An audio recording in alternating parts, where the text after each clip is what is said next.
I once bought a rental house that came with an existing tenant. Things were fine for a few months, but then she started paying her rent a little late.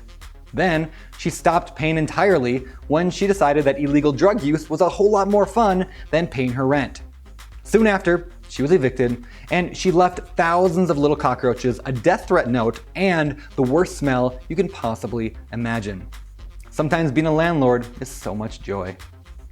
On the other hand, I've had dozens of incredible tenants who pay rent on time, take great care of the property, and are helping me build wealth and financial freedom in a spectacular way. So, how does somebody find more of the great kind of tenants and fewer or none of the bad ones? If you want to succeed as a landlord, you must do just that. You must attract world-class tenants and avoid renting to scumbags.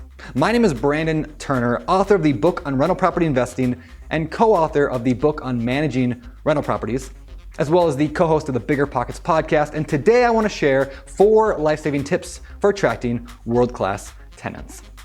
Number 1, think like a funnel. In business, a sales funnel is the idea that you want to get a lot of leads coming in, knowing that only a few will ever buy from you. For example, 1,000 people might see an ad for a pair of socks in the newspaper, but only a few dozen might actually walk into the store, and out of them, maybe just a few, 3 or 4, might buy a pair of socks. That's a sales funnel, and it's found in almost every industry, including landlording.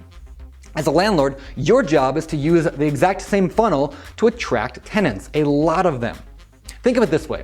If you get just one person to call about your vacant property, what are the chances that they're going to be a great tenant? It's kind of a gamble, right? But what if 1,000 people call about your property? Could you find one that's going to be near perfect? Well, I would hope so, or else you probably need to move towns. The point is, the more people you can put at the top of your funnel, the more picky you can be to get the one ideal tenant at the bottom. So, how do you do this?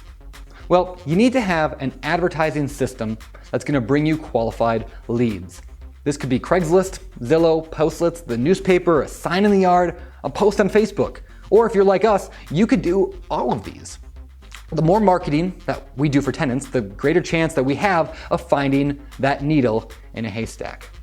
Now, once you start getting leads into your funnel, it's time to start weeding out the bad ones. Which brings me to tip number 2.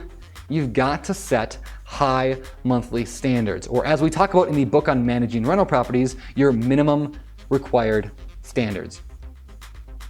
In our landlording business, we have carefully defined standards that state who we're willing to rent to and who we're not. This list is written on our website, written on every piece of marketing material we put out, and verbally told to every prospective tenant over the phone. Our standards are fairly simple. Number 1, the tenant must earn 3 times or greater the monthly rent from documentable income sources. Number 2, the tenant may not have prior evictions. Number 3, the tenant may not have felonies. And number 4, the tenant must have a credit score of 600 or higher. And lastly, the tenant must have excellent references from past landlords. If a tenant doesn't meet these requirements, it's unlikely we'll ever rent to them. Having this carefully defined list of standards helps us in 2 distinct ways. First, it discourages time-wasting prospects from even contacting us. And second, it helps us look at each candidate objectively rather than emotionally. Yes, I'm sure we could rent to a tenant who had a prior eviction, or one that's had bad credit, or maybe that had a bad experience with a landlord. And you know what? Maybe they would be perfectly fine. But maybe they wouldn't. And I don't like to increase my chance of dealing with a bad tenant because of the huge negative consequence of having a terrible tenant. I'm going to let other landlords take that risk. I'm not in this game to lose, I'm in this game to win, and I'm not here just to gamble. All right, on to number 3. Screen like your future depends on it. Because honestly, it does. Tenant screening is not some afterthought that you can just check off some boxes and call it good. It is perhaps the most important step in the entire process, so give it the attention that it deserves. Screening is the process of verifying that the tenant meets all of your minimum standards that we discussed earlier in step 2. Because, let's be honest, people are not always truthful. It's your job as a landlord to verify everything. For an in-depth, step-by-step guide to tenant screening, including the actual application that I give out to tenants to fill out, check out the ultimate guide to tenant screening at biggerpockets.com/tenant screening, or pick up a copy of the book on managing rental properties on Amazon or biggerpockets.com/store. But let me give you a brief overview of how we do our screening in 3 easy steps. First, call their place of employment to make sure they earn at least 3 times the monthly rent. Next, check with past landlords to make sure they've been a good tenant in the past, because the kind of tenant they've been is the kind of tenant they'll be. This is one of the most important steps in the screening process and the number one most ignored, to the peril of many landlords. Finally, run a background and credit check on the tenant. There are numerous resources you can use to do this, such as rentprep.com, mysmartmove.com, or one of the hundreds of similar online companies. Now, in that report, look for past evictions, judgments, felonies, and other indications that the tenant might be a troublemaker in the future. Of course, be sure to review local, state, and federal fair housing laws to make sure you are not engaging in any illegal discrimination when you're screening tenants. The penalties are severe for landlords who violate these laws.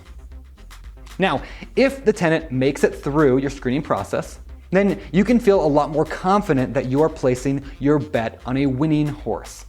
It's time to sign the lease and move them in. But getting a world-class tenant doesn't end there. For that, let's go on to step number 4. Train and manage effectively. The final step in finding incredible renters who will take care of your property, pay on time, and help you build tremendous passive income is training your new tenant to be world-class. You see, most tenants want to be great, but many just don't know how. It's your job as a landlord to train them to be so. Train up your tenant in the same way you would train up a child.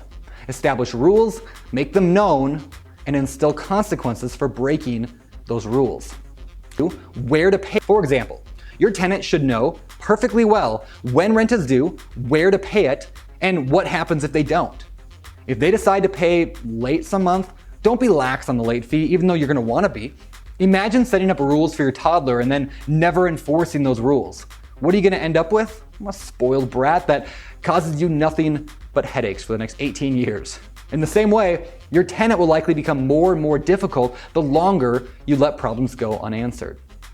But that also means that you need to live up to your end of the contract as well. Taking care of maintenance issues promptly, keeping lines of communication open and honest, and treating your tenant with the highest level of respect. Be firm but fair in your treatment of tenants, and you will enjoy years of mutual respect and truly a world-class. For biggerpockets.com, my name is Brandon. Happy landlording.